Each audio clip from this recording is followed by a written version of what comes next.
नमस्कार मित्रांनो, आपण पाहूया गौतम बुद्धाची एक सुंदरशी कथा. कथेचं नाव आहे मृत्यूनंतर काय. एकदा बुद्धांना मलुक्य पुत्राने विचारलं की, बुद्धा, तुम्ही आजपर्यंत सांगितलं नाही की मृत्यूनंतर काय होतं. त्याचं बोलणं ऐकून बुद्ध हसले. मग त्यांनी त्याला विचारलं की, आधी माझ्या एका प्रश्नाचं उत्तर दे.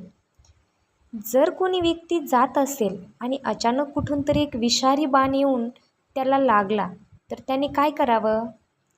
पहिले शरीरात घुसलेला बाण काढणे योग्य आहे की बाण कुठून आला आणि कोणी मारला ते. मलुक्यपुत्र म्हणाला की सर्वात आधी शरीरात घुसलेला बाण काढला पाहिजे, अन्यथा विष संपूर्ण शरीरात पसरेल. बुद्धांनी म्हटलं की, तू अगदी योग्य म्हणालास. आता मला हे सांग की, आधी या जीवनातील दुःखाचं निवारण करायचं की मृत्यूनंतर काय याबाबत विचार करायचा. मलुक्यपुत्र समजून गेला आणि त्याच्या मनातील प्रश्नाचं उत्तरही मिळालं.